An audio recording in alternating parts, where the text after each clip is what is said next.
hang on. Don't start quite yet. Let me do one more audio test here because of my paranoia.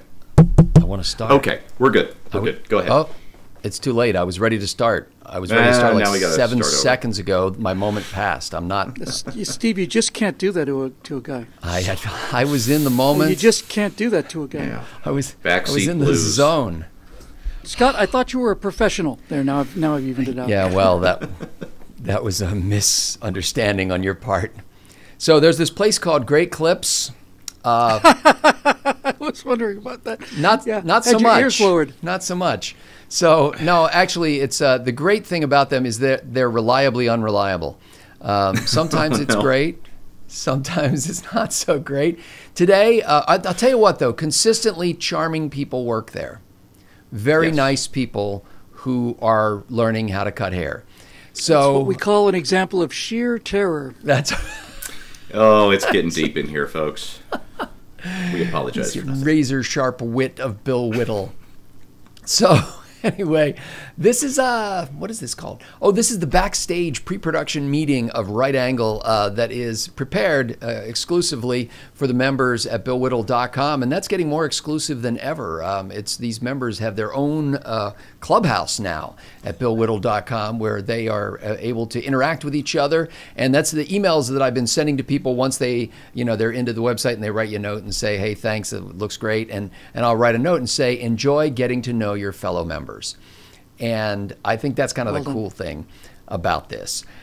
So I have the members only episode this week, so that gives me the right to go first. And I have two stories, which if it weren't for me going first, I guarantee you the other guys would steal out from under me like a Don't steal mine. I prepped so hard. Well, too bad. So two things. Number one is, of course, Jussie Smollett is back in the news. I didn't hear. And I feel like we need to do this story because we came down pretty hard on him. And Bill, if you haven't been clued in, this story broke within the last hour or so. Yep. As we go to record this, that Jussie Smollett has been cleared of all charges. His record has been expunged. And in exchange, apparently, according to Smollett's attorney, the prosecution did this on their own. It wasn't a deal they struck. However, they also decided that they would keep the $10,000 bond. So he's forfeiting the $10,000 bond, and they're thanking him for his much volunteer service to the community, but they are not going to pursue charges against Jussie Smollett. Those of you who've forgotten already, which is easy to do, Jussie was an actor who's in a TV show called Empire, and he accused, or he claimed that two guys attacked him, hurling racial and homophobic epithets. Yeah, two MAGA hat wearing guys, no less. MAGA hats, that's right, for the Make America Great Again hat guys, and roughed him up, although he fought back valiantly. So in any case, Bill and Steve, we did this episode where we came down pretty hard on the guy for staging this whole event, and I guess we need to do one of those. How do they say it in Russian? Mea culpa episodes. Except I disagree. I'm not going to mea any culpa. I refuse to do it. The court, how far I could get with that. There's a lot about this that smells, but it's like, we're going to keep your $50,000 bond. Really? $10,000. Okay. Yeah, and the judge agreed to seal the records, so we're never going to find out what really happened. He's guilty, but the social consequences of this on the left are so damning that pressure was applied. Was it Ninth Circuit Court by any chance? No, it was just the local authorities in Chicago. Yeah, it didn't go to court. Chicago. Well, in that case, we can be assured that there was no corruption. That Toddlin town is. You would think that they would follow. They're all about justice there, aren't they? They're warriors for justice. One of the best thrillers I've ever seen, the Harrison Ford reboot of The Fugitive. The whole ending hinged on Chicago being corrupt. It's just, that was 25 years ago. Was that the Tommy Lee Jones one? Yeah, good flick. That was awesome. Yeah. I didn't do it. I don't care. What was it? That's right. So What was his line about, like, when they said they couldn't find him in the river? He's like, drag the river, gut the fish. I forget what it was like. He totally Tommy Lee Jones Tommy did. Lee Jones was great in that. It was awesome. So anyway, we'll do that, and let's not go too deep into that, because I don't really have too much on this, and I don't really want to explore it too deeply in the backstage episode. But I think we almost have to talk about it. Sure. Because we've already we went to town on this topic previously, and I decided conscientiously to not review my previous statements on the matter, so I can wake up in a brand new world today. And who was it? It wasn't Longfellow. It was Emerson, I think, who said, "Speak today in words as hard as cannonballs, and if on the morrow you should think differently, speak that as well." And so I think that this will be one of those episodes for me. Indeed. So that's I'm assuming that's going to have to be my sort of my regular episode, and then the that's big headline stuff. The alleged members-only episode is actually about one John Brennan, former director of the CIA, who appeared on Morning Joe today, and in the wake of the revelation that President Trump was apparently neither he nor his campaign nor his associates were involved in any kind of criminal collusion with the Russians to throw the election in 2016. John Brennan is now saying that he may have gotten some bad information, that his vigorous criticism of the president was apparently might have been based on bad information. He suspected at the time that there was more there than there was, and he's really relieved that there are no criminal conspiracies going on. Oh, he's relieved, is he? Yes. Yeah. Thank goodness for that. I'm relieved that the country is in such excellent hands, especially the intelligence services. Well, I mean, Bill, isn't that what we look for in the CIA? What you do is, first of all, you come to a conclusion, and then you go and you boldly and publicly state that Search conclusion. for the evidence. Scott, and then begins the search for evidence. Well, I'm not saying he searched for evidence. I'm just saying if eventually evidence comes to light through no fault of your own, then you reevaluate. Then you're a prophet. Yeah. Scott, I know you're being snarky, but listen to me, bud. Witches don't hunt themselves. You got it? Well said. Right. Well played. That's the invention of our time, the self-hunting witch. Somebody needs to develop that. Okay, so these are my topic concepts, the topic stylings of Scott Ott. And next, we will go to my friend Stephen Green, who you guys can't really appreciate this, but Steve, a geek that he is, and among geeks here, has decided that in his conversation with us, which we conduct over Skype so we can see each other while we're doing this show, that he has decided to put a magnificent bokeh effect. How do you pronounce that? Bokeh? Bokeh. It's Japanese. Boca Cabana. And so he's got around him, he looks like he's in the Matrix dodging bullets. He's Neo. And he's our viewers won't be able to actually see this because I'm recording it on my iPad. While I'm on the Skype webcam over there, and it's just this whole jury-rigged mess, but the video quality is much improved.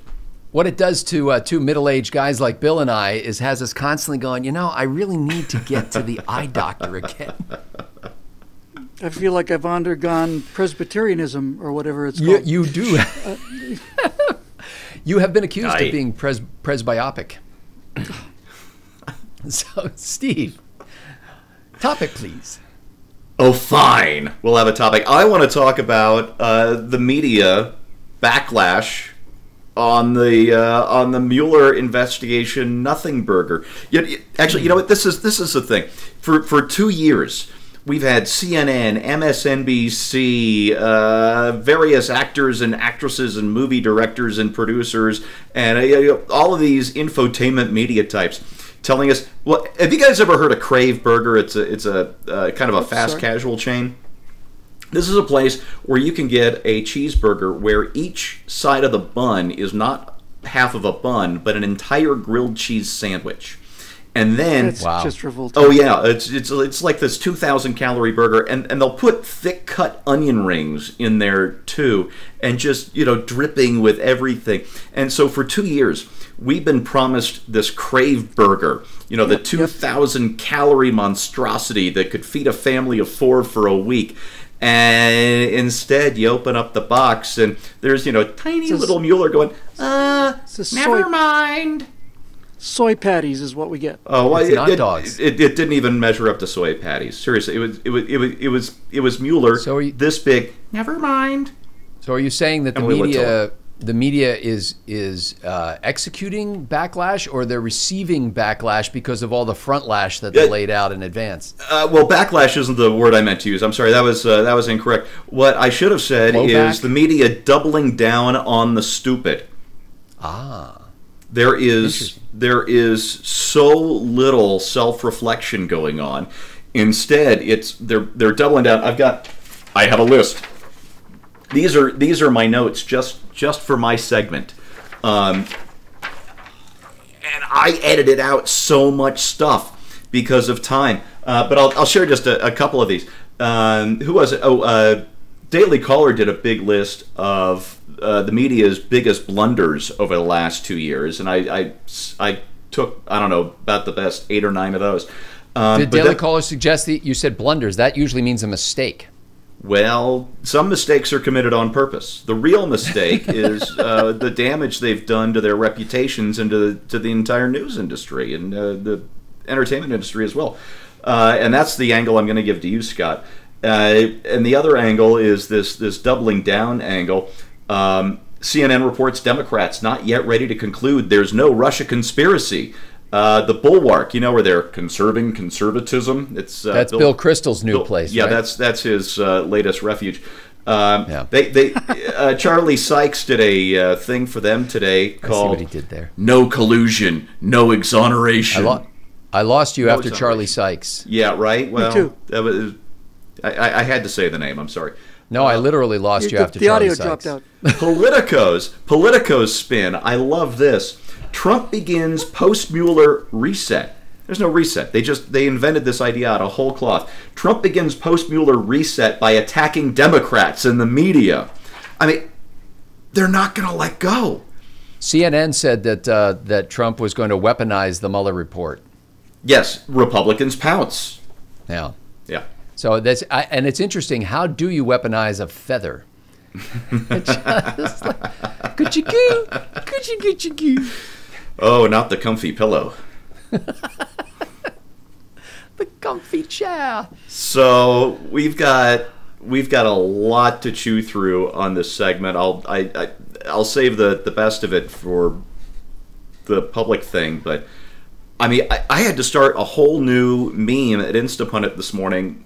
A recurring headline called, "Well, that's a take." It's. How about, did you get the ugly one, what's her name, Margaret something or other from WAPO? Oh, who was talking Margaret about Sullivan. the heroic moments of journalism of the last 2 years? Yes. Yeah. I forgot to include that here, but I had it on Instapundit yesterday. In fact, she was my first instance I found after the big news weekend of the doubling down on stupid. And it's just, everybody screws up, right?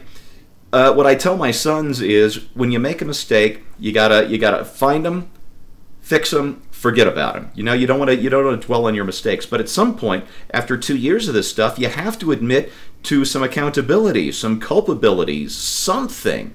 And instead, that's making it sound like it was a one-off error, like they ran with one published report that they shouldn't have. This was 2.5 years of ongoing bleeding about something for which they had no evidence whatsoever. And to say, "Oh, we made our bad," no. Yeah. Oh, and not even our bad. Who was it? I can't remember whose take this was from yesterday, but it was, "Trump made us do it." All right, fine. Sure. I think it might have been Chris Salica. Idiot. It's a shame that things didn't go differently, because it would have made a great headline for your video to call it Media Culpa. Ooh, that you got to go with that, Steve. Yeah. So just twist the story to make it fit the headline. No, if you Media can, Media Culpa is too good to let go. It really is. I can work that into the intro, and then you can stick it on the headline. I think the phrase you were looking for is too clever by half. No. It's too clever by at least 2/3. It's very clever. As my writing professor said in college, kill your babies. And of course he was an abortionist, but your darlings is what he said, not babies. He said kill your darlings, and that's like you should. Anytime you think of something really clever like that, you should immediately scratch it off and say no, that's wrong. No, I like to swim in those things. So this will be interesting. And what was I? I hope it'll come. Oh, yes. Let me make a note of this. I'm not going to say it now because it's the only witty thing I'll have left to say so, for the show. Write it down. Write it down. Okay, I got it. All right. As far as I can tell, I am not looking in Bill's shot at the wreckage of Studio City, California, the burning hulk of smoldering space-borne detritus and debris. So he's still there, so he has to do a show. Oh, talking about Smods standing me up again. I was trying to be more subtle. It took me a second. Well, unlike you two ideological sycophants who just toe the Republican Party line, and Scott Ott, famous Trump lover, and Steve Green, never sober camp member, I, on the other hand, have gone to the trouble to actually find a copy of the unexpurged Mueller report, and I have a list of things that Donald Trump did in fact do. Is unexpurged a word? Is that a word? Unexpurged? It is now. We all know what he meant. That means it's a word. I think it is. Remember, Uncensored copy of the uncut, uncensored of the Mueller report, and included in the Mueller report are a number of damning indictments of Donald Trump that party hacks like you have just completely chosen to ignore. But in the interest of my commitment to truth at all costs, I'm going to be listing a series of things that we found out that Donald Trump did in fact do that were uncovered by the Mueller probe. And I think by the time that these leaves have been uncovered, your support for this fully insane, vain, vulgar tyrant will evaporate like the morning dew. This has the whiff of a Letterman top 10 list about it. It really does. Well, it has the whiff of a Letterman top 4 list. Okay. I'm looking forward to that. Yeah, me too. Or 5-word. I did a Letterman-style top 10 list a couple of weeks ago. Did you guys see the horrible story? This is what got me off at Twitter forever. Oh, no, we talked about it. The guy who said the horrible thing about his own son. I actually got a Letterman top 10 list off of that. Maybe I'll pull that up later and read it for you. It was pretty good. Okay. And by the way, I just, speaking of mea culpas, just as we were going to record this show, Steve asked whatever happened to last week's members episode, and I suddenly realized that I had not posted it. So I've asked our editor to re-upload it to our common server where I can get it and post that. And by the time you see this, you will not even know what I'm talking about. It was a lightning round, and I just figured you guys were trying to hide it because of all of your embarrassing answers to my wonderful headlines. Remember that stuff you used to be angry about a couple days ago? Well, you don't have to be angry about it now, so go back and de-anger yourself. Everything's fine now. Everything is fine. Nothing to see here. Well, ladies and gentlemen, I'm trying to think if we have any, because we're speaking to our members here, if we have any earth-shattering news. Other than the website seems largely functional. People seem to be really enjoying it. And Bill Whittle himself has made at least 2 appearances that I saw where he was in the comments section reacting and responding to things that people posted. Am I wrong? And that's going to get a lot more frequent as the site moves to billwhittle.com rather than some unmemorable, irretrievable collection of hieroglyphics that we did the test site on. Well, but you went into video silence over the weekend like you normally do, and so while you were sleeping or staying up all night, we moved the website to billwhittle.com. So no, that's what I mean. That's solid. okay. I spent a little time playing with it today, and I can find it now. It works. Now I can find it. So yes, I will be hovering there. Seriously though, there are just some amazing comments in there, and I responded to 2 of them, but I read a bunch of them, and one of them was, at what point does a society become insane enough so that it's no longer governable? And I thought, wow. That's a really, really good way to look at that. Yep, our members are bright little keys out there. I am really enjoying, I hardly have time to watch our videos anymore because I'm reading the blog posts on the website. And hey, that's what I meant to ask you. I tried to post something to the blog last week, and I couldn't find where to do that. And I'm guessing maybe that's an issue for some of our members. Could you maybe walk me through that? I will put that in an FAQ, but if it isn't already, which I think it is. But basically, when you mouse over the word blog, underneath that it'll say Steve's content. And if you click on Steve's content, then you will see where your messages are, where your private messages, as well as your existing blog posts and the opportunity to add a post. Well, I'm a week behind on answering my private messages, so I'll have to do that this afternoon, and I'll look for that as well. Thank you for helping me there. And from there, you should be able to take it, because I've heard that you have heard about blogging.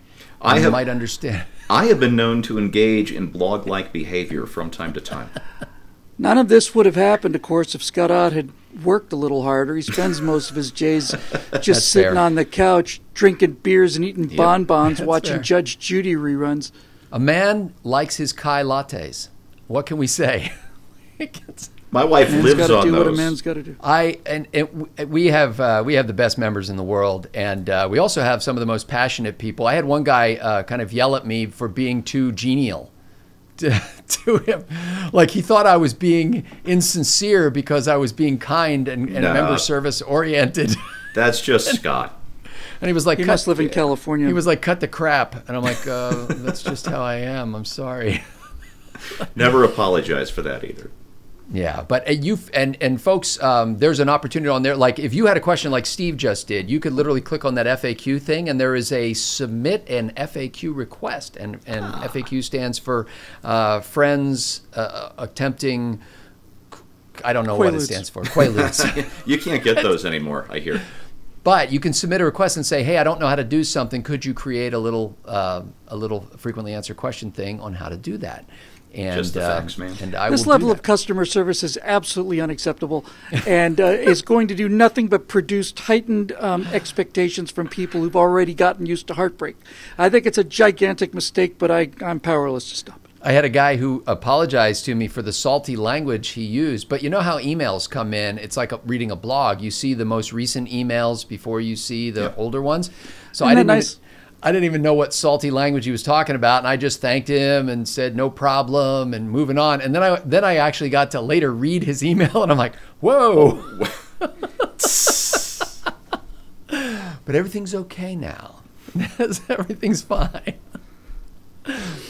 Anyway, y'all have been great, and we really appreciate your support at BillWhittle.com. We have had new people sign up as a result of this new website. We've had, frankly, some people who did not realize that they were no longer paying members at BillWhittle.com, and then they saw that we had this new website, and they said, "Hey, I'm having trouble getting on," and I said, "Oh, no problem. All you need to do is sign up again."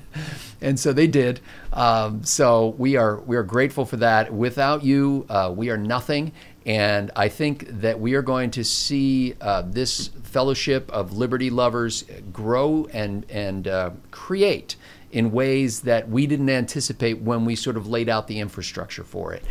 And there will be 3 firewalls in 3 weeks by the end of this week. Oh, yes. Oh, that's right. Yes. That is a record of consistency that I think must go unchallenged by anything I've ever done in my personal history. Certainly going forward, but gotta get those expectations one a week, relowered. Man. One a week. We're serious. We're serious about getting our members back. Well, and this has been it's happening. You know, people are coming back, and we're really grateful for that, and we're grateful for your encouragement. Every once in a while, by the way, people just write notes and they say, you know, and I'm going through a whole lot of notes because we're moving people over from the old system, and Shelley at our administrative person is doing this too. We're moving people from the old payment system into the new one, and so we're dealing with a lot of emails. And then every once in a while, there's just an email saying, "Hey, I just want to tell you guys how much you mean to us. Steve and Bill, the encouragement that y'all have given us over the years, the way that you think through things. I feel like I know you, and I feel like I have friends who think like me and are able to have serious and fun discussions with me." And so that kind of stuff just really lifts you up. And you know, keep that coming. The other things where you're effing peed off, that I'm not as interested in.